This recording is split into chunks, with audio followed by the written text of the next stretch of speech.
देखिए भैया लास्ट हमने पढ़ा था एम्पलीट्यूड के बारे में, रिजल्टेंट वेव का एम्पलीट्यूड क्या होता है भैया, तो याद होगा आपको भैया under root A1 square cos five. ठीक है भैया, A1 क्या था भैया, पहली वेव का एम्पलीट्यूड, दूसरी वेव का एम्पलीट्यूड, और फाइव क्या था भैया, दोनों के बीच का फेज डिफरेंस था। ठीक है भैया, फिर हमने रिजल्टेंट वेव की इंटेंसिटी पढ़ी थी, तो क्या था भैया आपका I1 I2 plus 2 under root I1 I2 cos five. ठीक है भैया, I1 क्या था भैया, पहले वेव की इंटेंसिटी, दूसरे वेव की इंटेंसिटी, एक मिनट, ठीक है भैया, पहले वेव की इंटेंसिटी, दूसरे वेव की इंटेंसिटी और उनके बीच का फेज डिफरेंस। इसको पूरा का पूरा हमने क्या कहता भैया, इंटरफेरेंस फैक्टर, इंटरफेरेंस फैक्टर। ठीक है भैया, इनकोहेरेंट सोर्स के लिए इसकी वैल्यू क्या होती है भैया, 0 होती है, और कोहेरेंट सोर्सेस के लिए इसकी वैल्यू फिक्स होती है, ठीक है भैया। तो चलो भैया देखते हैं भैया, अब मैंने बात की थी भैया इफ, यहाँ पे केस ले रहा हूं, इफ A1 इक्वल्स टू में A2 इक्वल्स टू में A, मतलब दोनों वेव की इंटेंसिटी क्या भैया, सॉरी दोनों वेव का एम्पलीट्यूड क्या भैया सेम हो, दो वेव्स है और उनका एम्पलीट्यूड क्या भैया सेम है, तो जो एम्पलीट्यूड का फॉर्मूला आ रहा है वो क्या होगा भैया आपका, ए स्क्वायर 2 ए क्या होगा भैया A स्क्वायर, और कॉस क्या होगा भैया 5, कॉस क्या होगा 5। ओए पिटने जा रहा है क्या मेरे हाथों से, है सुतने जा रहा है क्या, इधर आके बैठ, इधर आके बैठ, एक बार बोल रहा हूँ इधर आके बैठ, दोबारा नहीं बोलूंगा, तू आ जा, तू आएगा इधर बैठ, जल्दी बैठ, जल्दी बैठ।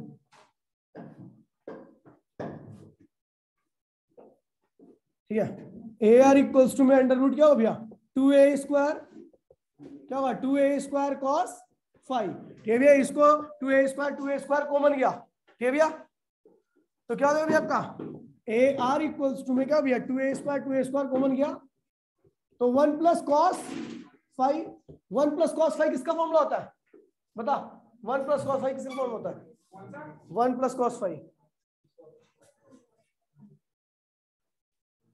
ए आर इक्वल्स टू में 2A स्क्वायर 1 प्लस कॉस 5 होता है हाफ एंगल फॉर्मूला कॉस का। ठीक है भैया, तो 2 कॉस स्क्वायर 5 बाय में 2। ठीक है भैया, ये हो गया आपका, इसको फर्दर सिंप्लीफाई किया तो ए आर इक्वल्स में under root 4A square cos square 5 by में 2 हो गया। इसको आगे करते हो भैया, 2 बाहर आया, ए बाहर आया, और क्या हुआ कॉस स्क्वायर भी बाहर आ गया। तो भैया जो एम्पलीट्यूड हुआ रिजल्टेंट वेव का, जब दो वेव आइडेंटिकल वेव है, दो वेव क्या भी आपकी आइडेंटिकल है, और आइडेंटिकल है मतलब, ठीक है भैया, और उनके बीच में फेज डिफरेंस इतना है फाई है, तो जो रिजल्टेंट वेव का एम्पलीट्यूड आएगा वो आपका ये रहेगा। ठीक है भैया, कोई दिक्कत तो नहीं है, सबको क्लियर है, जल्दी से आंसर लगा लीजिएगा फटाफट, जल्दी से बताइए।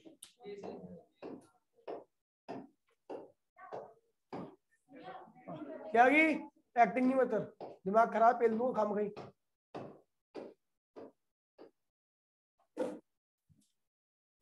कॉपी क्या तेरी,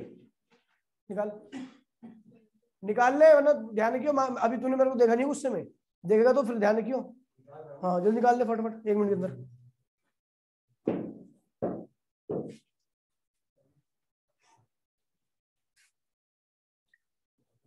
फटाफट, इंटेंसिटी ऑफ रिजल्टेंट वेव आ गई भैया,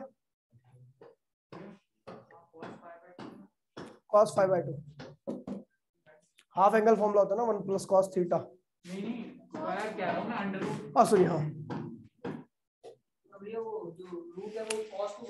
हाँ कॉस सबके ऊपर है, लेकिन ये जो इंटेंसिटी में और रूट, तो भैया देख ले बना ले, ठीक है, लिखा तो दिया ही है, स्क्रीनशॉट ले लिया ना, वरना हाँ ये भैया। अब जब भी हम बोलेंगे दो आइडेंटिकल सोर्स है, ठीक है भैया, वैसे इन्हीं सोर्सेस का काम है, प्रैक्टिकली तो हम दो आइडेंटिकल सोर्स को यूज कर सकते हैं, आपको पता है ना भैया, दो डिफरेंट सोर्स को आप यूज करके इंटरफेरेंस नहीं करा सकते, याद है, जब भी हम करेंगे तो समझ लेना दोनों सोर्सेस क्या है भैया आइडेंटिकल सोर्स है, क्या है भैया आइडेंटिकल सोर्स है भैया, ये I1 है। ठीक है भैया, चलो देखते हैं भैया, आगे बढ़ते हैं। अब बात करते हैं भैया इंटेंसिटी की, तो आपको पता है भैया इंटेंसिटी, रिजल्टेंट वेव की इंटेंसिटी क्या होगी भैया k times of amplitude square. अभी हमने जो देखा पीछे भैया, एम्पलीट्यूड क्या था भैया भाई, अमली क्या था एम्पलीट्यूड पीछे का बता, ए स्क्वायर फिर हाँ चुप रहा साढ़े बहुत मारूंगा तेरे को 2a cos स्क्वायर 5/2 ये हो जाएगा भैया। ठीक भैया ये आया था हमारा। चलो भैया देखते हैं भैया के 2 का क्या हो जाएगा भैया 4a स्क्वायर cos स्क्वायर 5/2। ठीक है भैया ये हो गया आपका भैया। तो आपको पता भैया के a स्क्वायर होता है क्या भैया। अब अगर इंटेंसिटी आपकी वेव की आई है, यहाँ पे ध्यान में हम ऐसे सोर्स को यूज कर रहे हैं जिनकी इंटेंसिटी और एम्पलीट्यूड दोनों ही क्या भैया आइडेंटिकल है। I2 बराबर में है आई की वैल्यू क्या है के ए स्क्वायर। पहले वेव का एम्पलीट्यूड दूसरे वेव का एम्पलीट्यूड ए के बराबर है। तो भैया देखिए पहले जो दोनों वेव की इंटेंसिटी क्या होगी भैया एम्पलीट्यूड बराबर है क्योंकि उनका, तो इंटेंसिटी भी आपस में क्या होगी उनकी भैया बराबर ही होगी। तो इंटेंसिटी क्या होती है के टाइम्स ऑफ एम्पलीट्यूड स्क्वायर। तो आई की वैल्यू क्या है के स्क्वायर। ठीक है भैया तो हमने इसकी जगह पे सीधा क्या है उसके भैया सॉरी इसकी जगह पे इन दोनों की जगह पे के स्क्वायर। देखिए के ए स्क्वायर की वैल्यू क्या भैया आई। तो क्या होगा भैया 4i cos स्क्वायर 5/2। ये रिजल्टेंट वेव की इंटेंसिटी आ गई जब दोनों वेव्स क्या है भैया आपकी आइडेंटिकल है। जब दो वेव्स आपकी आइडेंटिकल वेव है तो उस केस में आपकी इंटेंसिटी क्या आएगी भैया ये आएगी। आप उस फॉर्मूला से भी कर सकते हो। इस वाले फॉर्मूले में यहाँ पे आई रख देना, यहाँ पे आई रख देना 2i cos 5, फिर बाद में यही आपका फाइनली आपका रिजल्ट ही आ जाएगा। ठीक है भैया तो खैर ये फटाफट कॉपी कीजिए जल्दी से। ऑनलाइन से वो क्लियर है ना भैया। चलो बात करते हो भैया क्वेश्चंस की। तो जो मैंने क्वेश्चंस भेज रखे YDSC मैं कल ही कराऊंगा क्योंकि आपको अगर ये चीजें क्लियर होगी होंगी तो YDSC यंग डेमोस्ट्रेट एक्सपेरिमेंट बहुत आसानी से आपको क्लियर हो जाएगा। ठीक है भैया उसमें 10% भी हमें एफर्ट लगाने की जरूरत नहीं पड़ेगी। सबसे मेन इंपॉर्टेंट एक्सपेरिमेंट है। ठीक है भैया इसलिए ध्यान रखना। ठीक है भैया एग्जाम में हर बार उससे क्वेश्चन पूछे ही जाते हैं। ठीक है भैया अब बात कर रहा हूँ भैया जो मैंने क्वेश्चन भेजे थे। ठीक है भैया तो क्वेश्चन नंबर 1 था, जो क्वेश्चन नंबर 1 था ध्यान दीजिए भैया। मुझे पता है आप लोगों में से किसी ने नहीं किए होंगे, एक आध दो बच्चों ने कर दिया होगा। ठीक है चलो देखिए भैया पहला क्वेश्चन तो कुछ भी नहीं है। अच्छा हाँ एक चीज और एक टॉपिक छोटा सा और पढ़ाना है मुझे। ठीक है भैया चलो पहले उसको देख लेते हैं। ठीक है भैया फेज डिफरेंस, फेज क्या होता है भैया तो angle cover by the simple harmonic wave. जो एंगल कवर करती है जब वेव प्रोपोगेट करती है तो उस दौरान वो कुछ क्या करती है भैया एंगल ट्रेस करती है कवर करती है। तो उस एंगल को क्या कहते हैं भैया फेज कहते हैं। क्या कहते हैं भैया फेज। और पाथ क्या कहते हैं भैया ठीक है distance cover by the simple harmonic wave. जो distance simple harmonic wave cover करती है उसको हम क्या कहते हैं भैया पाथ कहते हैं। चलो भैया देखते हैं ये एक वेव है ये यहां से यहां तक गई तो इसने कितना पाथ कवर किया भैया बताइए कितना फेस कवर किया कोई बताएगा मुझे कितना फेस कवर किया इस वेव में कितना किया भैया 2 पाई। कितना किया भैया 2 पाई यानी 360। ठीक है भैया 2 पाई यानी 360। और कितना पाथ कवर किया कोई बताएगा मुझे कितना लैम्डा। बिल्कुल भैया लैम्डा। ठीक है भैया इसने जो पाथ कवर किया वो लैम्डा किया और जो फेस कवर किया 2 पाई किया। इसका मतलब इतने पाथ में इतना फेज हो जाता है, इतने पाथ में इतना फेज हो जाता है। ठीक है भैया तो लैम्डा इक्वल्स में क्या होगा 2 पाई। लैम्डा पाथ में इतना फेज, लैम्डा मीटर अगर पाथ है तो फेज कितना होगा 2 पाई रेडियन का। ठीक भैया तो 1 मीटर में कितना होगा भैया 2 पाई अपॉन में लैम्डा।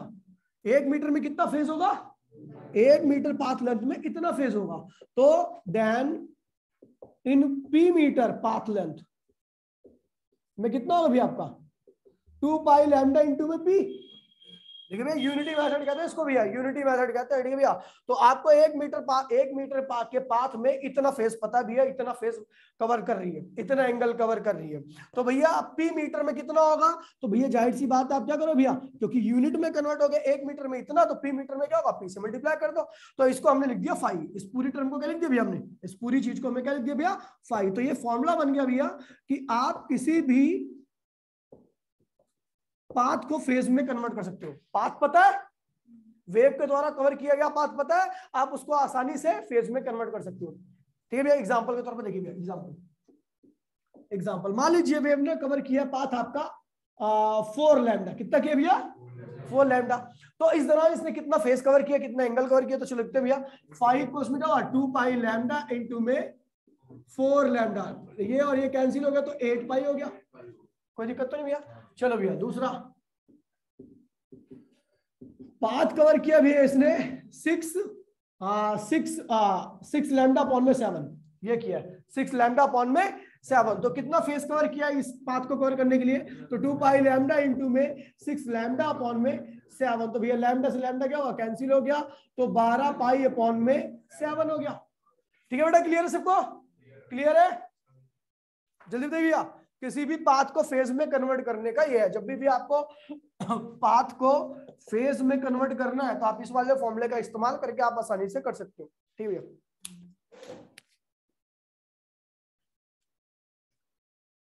कुछ बच्चे ऐसे हैं कि वो कभी हाथ ही नहीं खड़ा करते, पता नहीं पोलियो नहीं। चलो ठीक है भैया, तो ये आपका पाथ को फेज में कन्वर्ट करना है। ठीक है भैया, अगर बस यही इसका उल्टा कर दिया जाए, अगर मान लीजिए फेज दे रखा है और आपको पाथ निकालना है, खैर फेज से पाथ की निकालने की आवश्यकता बहुत कम है, बाकी फॉर्मूला आपका यही यूज होना है। ठीक है भैया, तो अभी आपने देखा भैया कि अगर आपको पाथ को फेज में कन्वर्ट करना था तो आपने ये यूज किया, क्या? 5 = 2 पाई लैम्डा इंटू में पी। और अगर आपको पी निकालना है तो क्या करोगे? फेस को पाथ में कन्वर्ट करना है। ठीक है भैया, तो क्या करो भैया? उल्टा कर दो इसको। ये क्या होगा भैया? लैम्डा इंटू में 2 पाई इंटू में 5। ठीक है भैया, तो इसमें बिल्कुल सेम ऐसे छोटे छोटे क्वेश्चंस आ जाते हैं। ठीक है भैया, 11th में ऐसा क्वेश्चंस थे। ठीक है भैया, एनसीईआरटी में पहला एक आध दो क्वेश्चन कराता हूँ। 5 आपको दे रखा है, 3 पाई अपॉन में 4 दे रखा है, आपको फेस दे रखा है। क्या दे रखा है भैया? अब ये इतना एंगल ट्रेस किया तो इस दौरान उसने कितनी लेंथ कवर की है? इस एंगल को ट्रेस करने के लिए वेव ने कितने आगे बढ़ी है? तो भैया देखिए भैया, 5 क्या होगा भैया? P = में लैम्डा 2 पाई इंटू में क्या होगा भैया? 3 पाई अपॉन में 4। पाई से पाई क्या हुआ? कैंसिल हो गया, तो 3 लैम्डा अपॉन में 8। इतनी वेव ने इतना डिस्टेंस, मतलब एक वेव का इतना पार्ट किया होगा। ये तो पूरी एक कंप्लीट वेव हो गई है।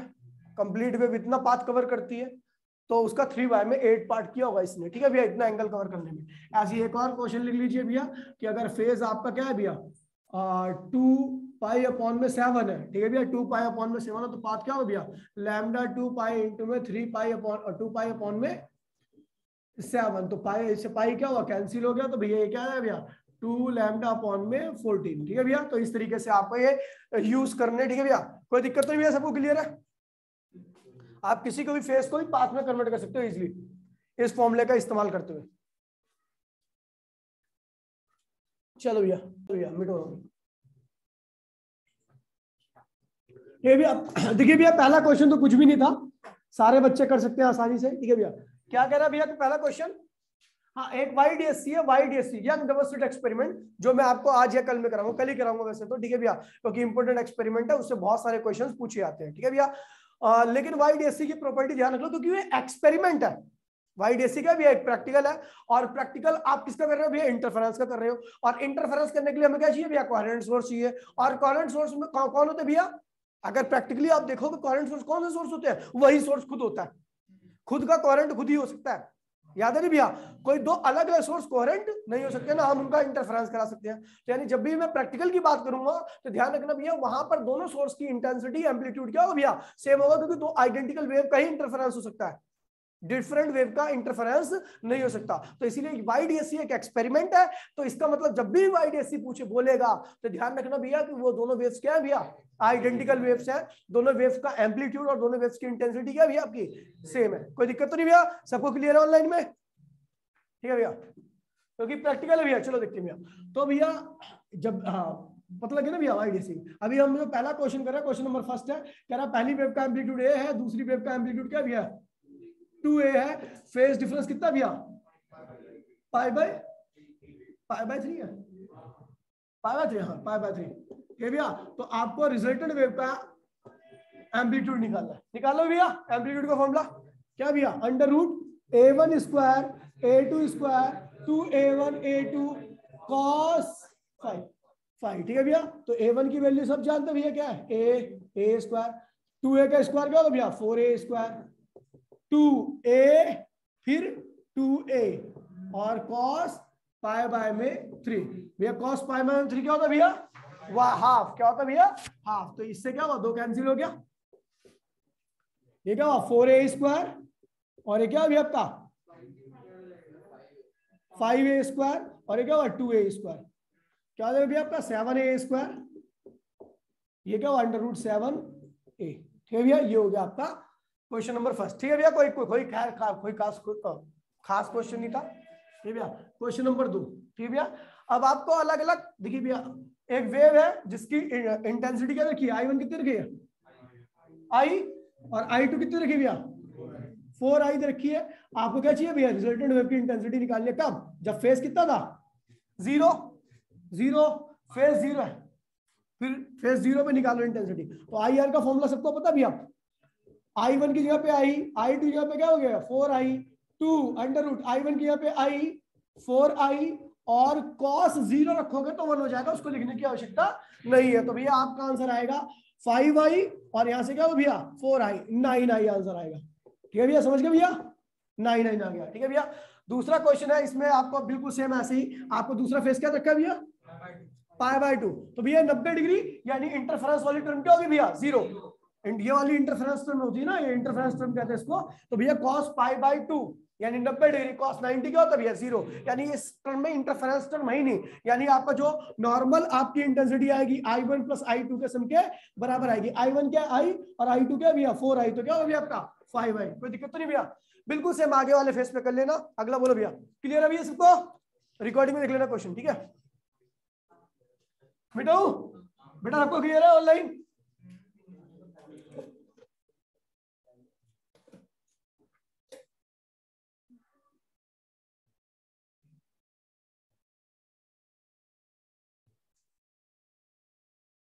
संडे को भाई टेस्ट है ऑफलाइन, ऑनलाइन किसी का टेस्ट नहीं होगा।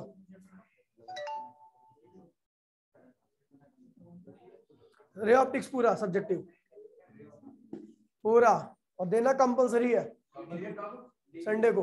और अगर संडे को किसी ने भी पेपर छोड़ा, आधा किया, पूरा किया तो अच्छी बात है, आधा किया ऐसा करके कोई बहाने बकवासबाजी की तो वहीं ढंग से एग्जांपल बना दूंगा, वीडियो बना दूंगा उसकी पेलने वाली।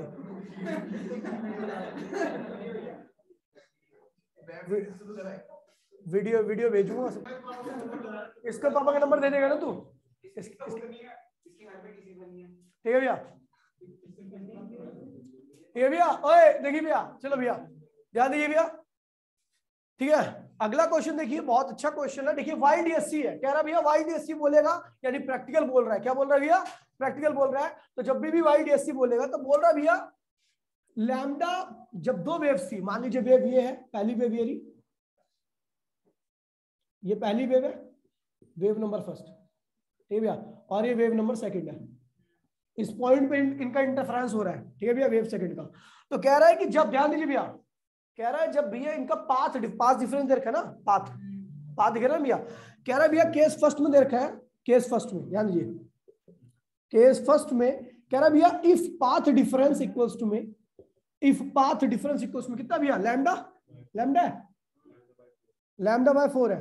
अब पहला केस बोल रहा हूं मैं, क्वेश्चन में बोल रखा है, क्वेश्चन बोल, अब नहीं तुम नहीं समझ रहे, क्वेश्चन में बोल रहा है कि पाथ डिफरेंस अगर लैम्डा है तो इंटेंसिटी क्या हो रही है भैया, के आ रही है, यही है ना भैया। क्वेश्चन में ऐसा बोल रखा है कि अगर पाथ डिफरेंस इन दोनों वेव्स के बीच में लैम्डा है तो जो रिजल्टेंट वेव की इंटेंसिटी आ रही है वो क्या आ रही है भैया, आपको पता भी है, क्योंकि आप एक्सपेरिमेंट कर रहे हो। तो I1 इक्वल्स टू में I2 इक्वल्स टू में क्या होगा भैया, I होगा, दोनों की इंटेंसिटी क्या होगी भैया, बराबर होगी।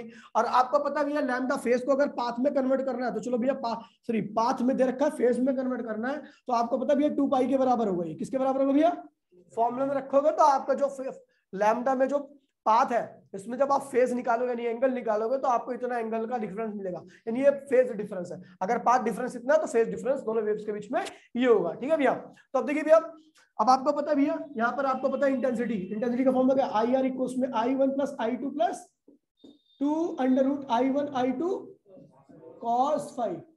ठीक भैया, तो I1 क्या है भैया I2 भी क्या है भैया I, और 2 I क्या है भैया सेम है, तो I² बाहर आएगा तो I, और cos क्या होगा भैया आपका, cos क्या रखोगे भैया 2π, cos 2π क्या होता है भैया 1, क्या होता है भैया 1 होता है, तो क्या भैया आपका 4I, ये IR आ गया। IR की वैल्यू देखिए भैया, IR की वैल्यू क्या रखी क्या, तो 4I हो गया, तो मतलब एक वेव की इंटेंसिटी क्या होगी भैया K/4।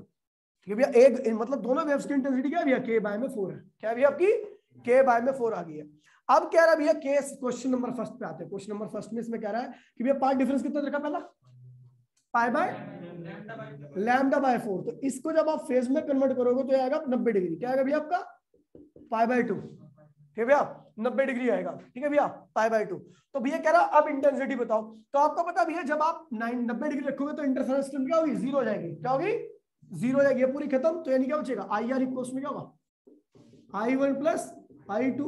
ये क्या होगा भैया, K बाय में 4, और ये क्या है भैया K बाय में 4, क्योंकि दोनों की बराबर है ना ये देखो। ये भैया तो क्या होगा 2K अपॉन में 4, यानी क्या होगा K बाय में 2। कोई दिक्कत तो नहीं भैया, सबको क्लियर है ऑनलाइन ऑफलाइन। ठीक है क्वेश्चन नंबर 2।